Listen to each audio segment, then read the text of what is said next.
अभिमन्यु को क्यों मारा गया था? अभिमन्यु ने चक्रव्यूह के पहले 7 संकेंद्रित चक्रों को भेदते हुए भयंकर युद्ध किया। हालांकि उसे नहीं पता था कि 8वें और अंतिम घेरे को कैसे तोड़ना है और बाहर निकलना है। जल्द ही वह दुश्मन से घिर गया। वह बहादुरी से लड़ा, लेकिन अंततः युद्ध के मैदान में पराजित हो गया और मारा गया। अभिमन्यु की मृत्यु का कारण जयद्रथ था, जिसने अन्य पांडवों को व्यूह में प्रवेश करने से रोक दिया था।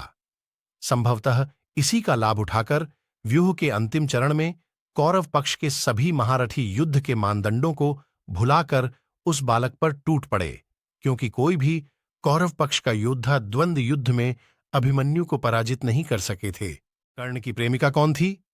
कर्ण और अंसावरी को प्रेम हो गया। कर्ण ने जब यह बात उनके पिता राजा चित्रवत से कही, तो राजा ने उन्हें यह कहकर मना कर दिया कि वह एक सूत पुत्र हैं, न कि कोई राजा, जिसके बाद कर्ण का मन बहुत दुखी हुआ। वहीं राजकुमारी अंसावरी की सखी पद्मावती भी एक सूत पुत्री थीं और उन्होंने ही कर्ण से अपने प्रेम की बात कही थी।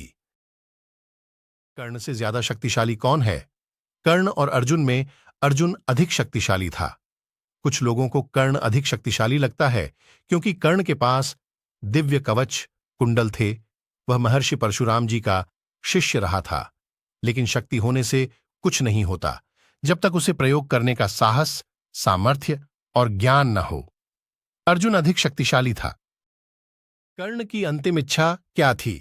कर्ण ने अपनी मृत्यु से पहले इच्छा जताई थी कि उनका अंतिम संस्कार ऐसी जमीन पर किया जाए जहां पर किसी का भी अंतिम संस्कार न हुआ हो। अर्जुन की मौत पर गंगा क्यों हंसी? अर्जुन के पुत्र बब्रुवाहन ने ही अपने पिता यानी अर्जुन का सिर काट दिया था।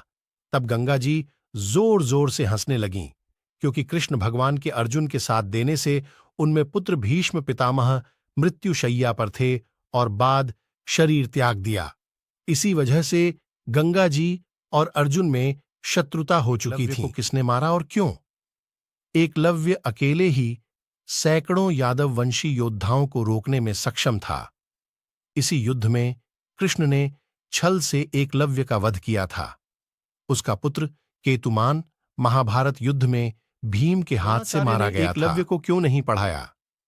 द्रोण ने एकलव्य को शिक्षा नहीं दी, क्योंकि द्रोण केवल राजकुमारों या भारतवर्ष के धनी राजकुमारों को शिक्षा देते थे। एकलव्य एक भीला या निचली जाति का लड़का था, या सीधे शब्दों में कहें तो वह एक दलित आदिवासी था। द्रोण धर्मनिरपेक्ष थे।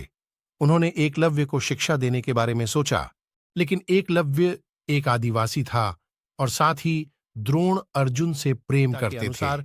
खुश कैसे रहें? भगवान श्री कृष्ण गीता में कहते हैं कि अगर आप खुश रहना चाहते हैं तो आलोचना से दूर रहें, इससे आपको ही दुख पहुंचता है। इसके अलावा आप अगर खुश रहना चाहते हैं तो अपनी तुलना दूसरों से करना छोड़ दीजिए। आप जैसे हैं वैसे ही अच्छे हैं। कृष्ण और एकलव्य के बीच क्या संबंध है? एकलव्य देवश्रवा के पुत्र थे, जो भगवान कृष्ण के पिता वासुदेव के भाई थे। इस प्रकार वह भगवान कृष्ण के चचेरे भाई थे। हालांकि एकलव्य को उसके पिता ने जंगल में छोड़ दिया था और उसे आदिवासियों भीलों के राजा ने गोद ले लिया था, और इस तरह वह उनका राजकुमार बन गया। एकलव्य के कितने पुत्र थे? एकलव्य का एक पुत्र था जिसका नाम केतुमान था। एकलव्य के युद्ध में वीरगति महाभारत पूर्व कृष्णा द्वारा को प्राप्त होने के बाद उसका पुत्र केतुमान सिंहासन पर बैठता है और वह कौरवों की सेना की ओर से पांडवों के खिलाफ लड़ता है। महाभारत के युद्ध में वह भीम के हाथ से मारा जाता है। कृष्ण के अनुसार जीवन क्या है?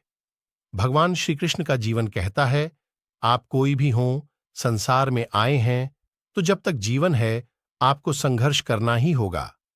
वे चाहे श्री कृष्ण हों या पुरुषोत्तम श्री राम, मानव अवतार लेकर परमात्मा भी सांसारिक चुनौतियों से बच नहीं पाए। लेकिन श्री कृष्ण ने कभी किसी बात की शिकायत नहीं की। हर परिस्थिति को जिया और जीता।